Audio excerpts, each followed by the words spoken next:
Ego is one of the most powerful forces shaping human life, yet it is also one of the least understood. It lives quietly inside us, influencing our decisions, controlling our reactions, and shaping our identity. Ego is not always loud or aggressive. Sometimes it appears as pride, sometimes as insecurity, sometimes as the need to be right, and sometimes as the fear of being seen as weak.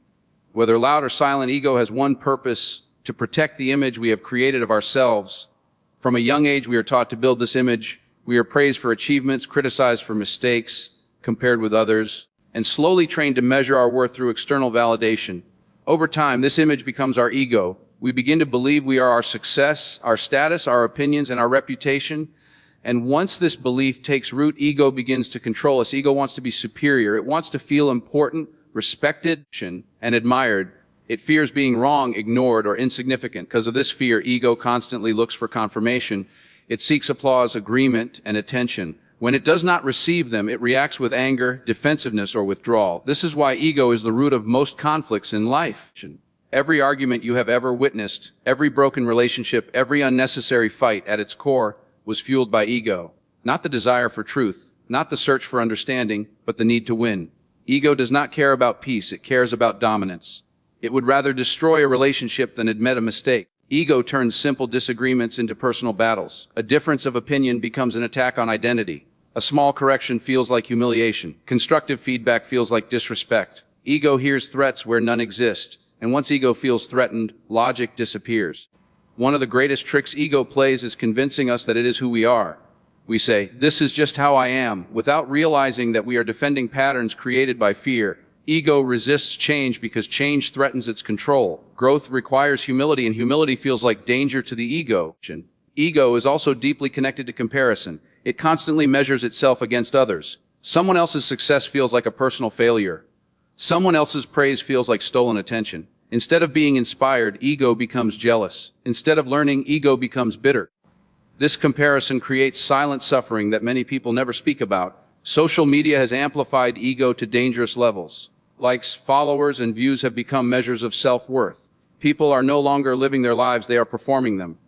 Ego thrives in this environment because it feeds on approval. But approval is unstable. One day it is there, the next day it is gone. When self-worth depends on external validation, peace becomes impossible. Ego also hides behind perfectionism. It tells you that you must never fail, never struggle, never show weakness. As a result, people pretend to be strong while silently breaking inside. Ego would rather wear a mask than heal honestly. This is why many people suffer alone, not because help is unavailable, but because ego refuses to ask for it. At the same time, ego can also disguise itself as false humility. It says, "I don't care," while secretly craving recognition. It says, "I'm fine," while feeling deeply insecure. Ego is clever. It adapts. It survives by changing forms. One of the most dangerous aspects of ego is how it blocks learning. Ego believes it already knows enough. It resists advice. It rejects correction. It refuses guidance. A person controlled by ego may be intelligent, but they will never be wise. Wisdom requires openness, and openness requires the ego to step aside.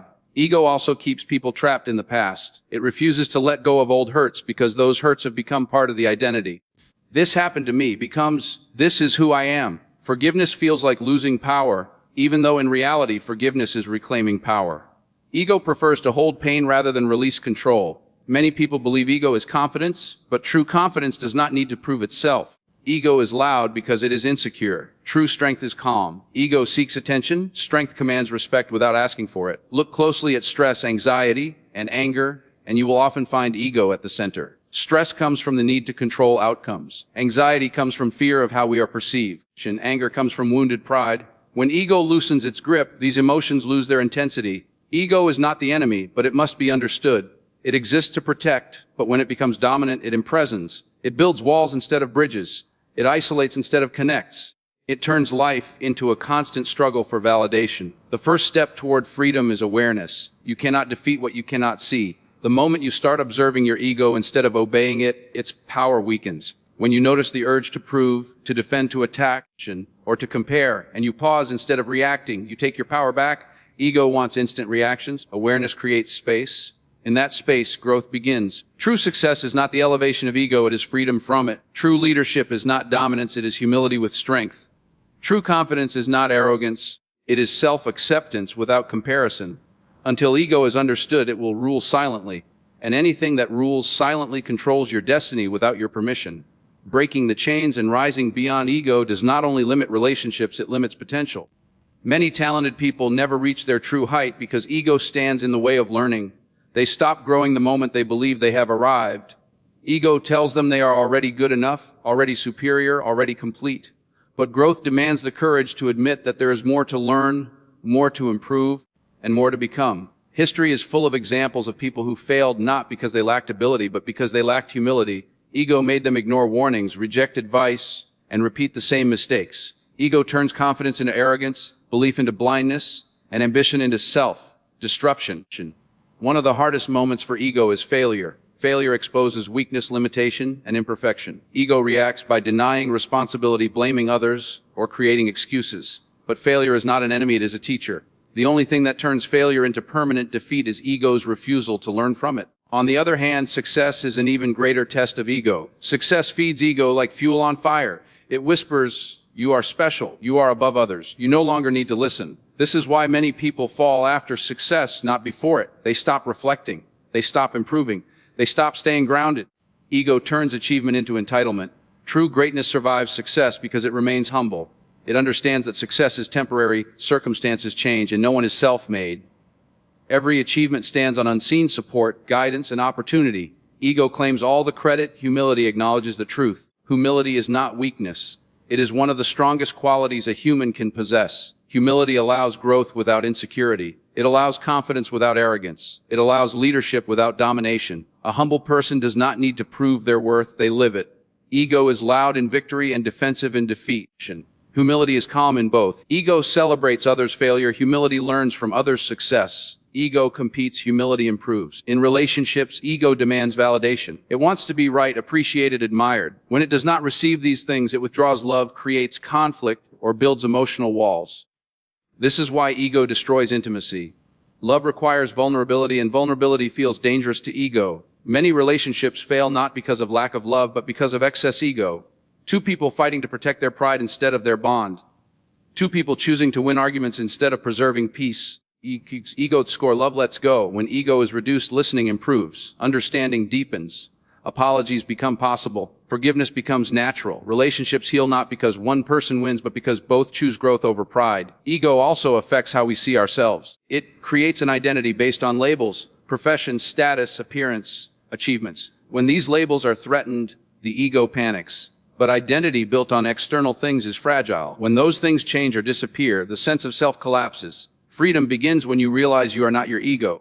You are the awareness behind it. You are not your thoughts, your emotions, or your image. You are the one observing them. This realization changes everything. Once you understand this, ego no longer controls you. It becomes something you manage. You can use it when necessary and silence it when it becomes destructive. You stop reacting automatically and start responding consciously. Breaking free from ego does not mean becoming passive or weak. It means acting from clarity instead of insecurity. It means choosing peace over proving a point. It means valuing growth over validation. This freedom brings inner silence, not emptiness, but clarity. In that silence, intuition becomes stronger. Decisions become cleaner. Life feels lighter. People who rise above ego do not need to dominate rooms. Their presence is enough. They do not chase respect. Respect follows them. They do not fear criticism. They extract wisdom from it. The world does not need louder egos. It needs deeper awareness. It needs people who can disagree without hatred, succeed without arrogance, fail without shame, and lead without oppression. Awareness unites. Ego creates me versus you. Awareness creates us. Ego builds walls. Awareness builds bridges. In the end, ego will promise protection but deliver limitation. Awareness will demand courage but deliver freedom. Your greatest enemy is not failure. It is not criticism. It is not rejection. Your greatest enemy is an unchecked ego, and your greatest strength is the moment you become aware of it. When ego no longer controls you, fear loses power. When ego loosens its grip, peace enters. When ego fades, purpose becomes clear. True power is not controlling others. True power is mastering yourself. And the highest form of mastery is rising beyond ego.